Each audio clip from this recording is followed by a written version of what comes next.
don't give a fuck, give a fuck, give a fuck, fuck.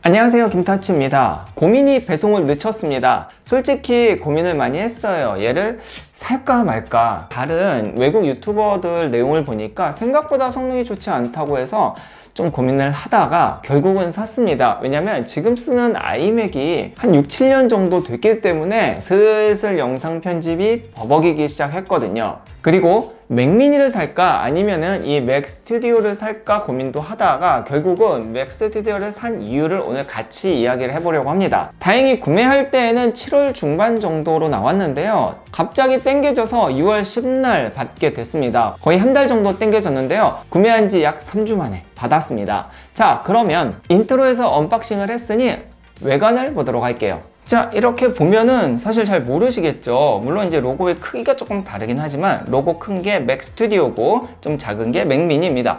앞에서 봤을 때 사이즈는 똑같아요. 그리고 이렇게 두께가 달라요. 물론 전체적인 크기는 굉장히 작기 때문에 사용하기 크게 문제는 없고요. 오늘은 맥 스튜디오 언박싱이니까 맥 미니는 좀 나중에 이야기할게요. 자, 뒷면을 보면은 썬더볼트 4개가 있고요. 그 다음에 여기는 10기가 이더넷. 맥 미니 같은 경우에는 얘를 선택해야 되는데 얘는 10기가 이더넷 들어 있습니다. 가운데 전원, 그리고 이쪽에 2개는 USB A 포트가 있습니다. 이거 굉장히 중요해요.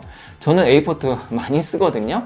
자, 그리고 그 옆에 HDMI 당연히 있고, 그 다음에 3.5mm 헤드폰 단자가 있어요. 마지막에 전원 포트가 있습니다. 그리고 앞면에도 있는데요.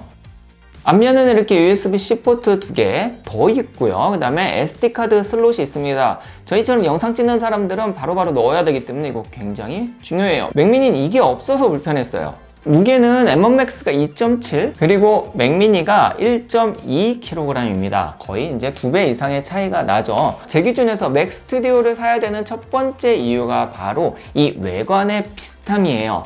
무게도 뭐 데스크탑처럼 무겁지는 않고 한 3, 4kg 정도니까 매번은 아니지만 들고 다닐 수 있고, 위에서 봤을 때 크기 똑같고 디자인 비슷하고, 그렇기 때문에 맥미니보다는 성능이 훨씬 좋은 맥 스튜디오를 사는 게 저는 더 좋다고 생각을 한 거죠.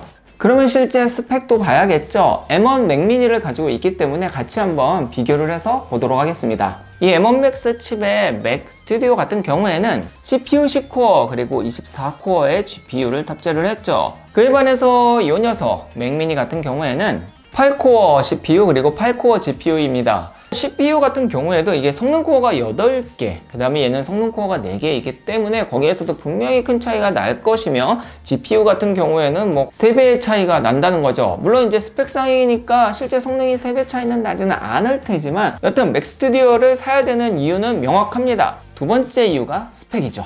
이번에는 실제로 제가 사용해 봤을 때의 성능을 볼 텐데요.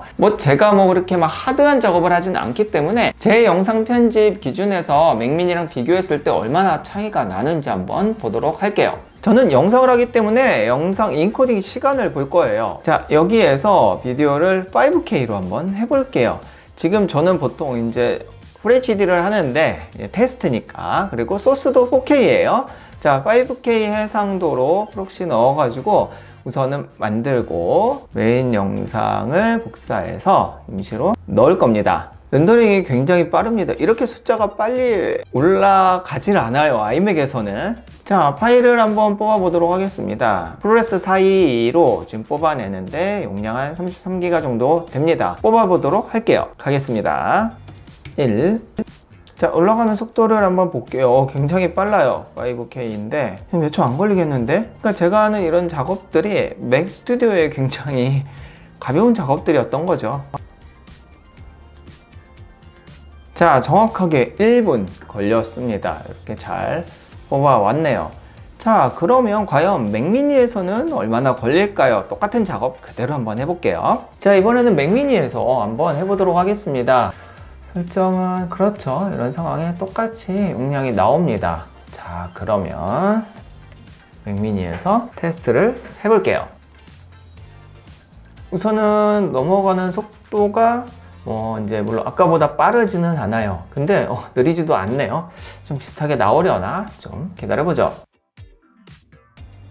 자, 시간을 보면 2분 35초가 나왔습니다. 이거는 맥 스튜디오가 50% 이상의 속도의 효율을 보인다는 거죠. 지금은 간단한 작업이지만 더 복잡한 작업이 들어가면은 아마도 더 차이가 많이 날 거예요. 이런 성능 차이가 세 번째 이유입니다. 한 가지 더 장점이 있습니다. 맥미니보다 맥 스튜디오를 선택해야 되는 이유죠. 맥미니 같은 경우에는 이렇게 모니터 하나 외에 하나만 더 추가가 됩니다. 하지만 맥 스튜디오 같은 경우에는 총 5개의 모니터를 연결을 할 수가 있다는 거죠. 이게 맥 스튜디오를 선택해야 되는 네 번째 장점이 되는 겁니다. 마지막으로 얘를 사야 하는 이유 5번째입니다. 바로 가격이에요. 사실 가격 차이가 좀 나기는 합니다. 맥미니가 이렇게 구성을 했을 때 183만원, 그리고 맥 스튜디오 기본형의 하드만 1테라로 올렸을 때 296만원이죠. 거의 100만원 차이가 나는데, 그럼에도 장점이라고 이야기하는 이유가 있습니다. 자, 5년 뒤를 생각해 보는 거예요. 5년 후면은 4K는 일상이 되어 있을 거고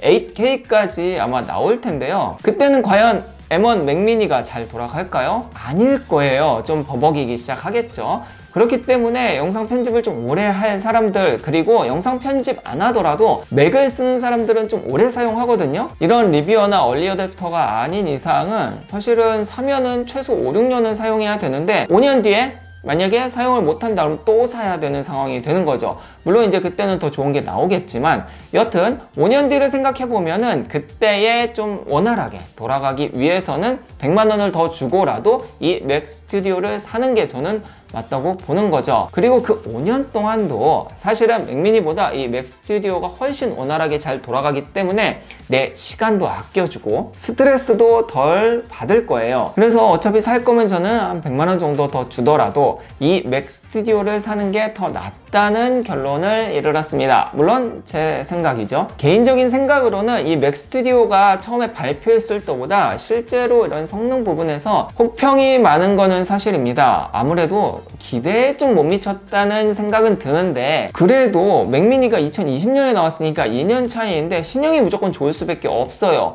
당연히 M1 맥스 칩도 너무나 좋고, 지난주에 M2 칩이 나왔었죠. 하지만 M2가 M1 맥스보다 좋은 건 당연히 아닙니다. M1보다 약간의 성능 업이 되어서 나왔기 때문에 아직은 M1 맥스, 그리고 가능하면 울트라까지 사는 게 저는 좋다고 생각을 하는 거죠. 아니, 누가 생각해도 좋다고 생각하겠죠. 물론 이제 내년이나 후년에 M2 맥스 이런 게 나오겠지만 솔직히 오버스펙이에요. 얘도 저에겐 오버스펙입니다. 그러니 5년 뒤까지 본 거죠. 실제 성능은 맥 프로보다 좋다고 하죠. 자, 오늘은 M1 맥 스튜디오에 대해서 이야기를 해봤습니다. 세세한 성능이나 이런 것들보다는 실제로 제가 왜 이거를 사야 했는지 한 5가지 이유를 들어서 이야기해봤어요. 만약에 저와 같은 상황이라면은, 그리고 총알에 좀 여유가 있으면은 저는 무조건 맥미니보다는 이 맥 스튜디오를 추천드립니다. 물론 사람마다 상황은 다르겠죠?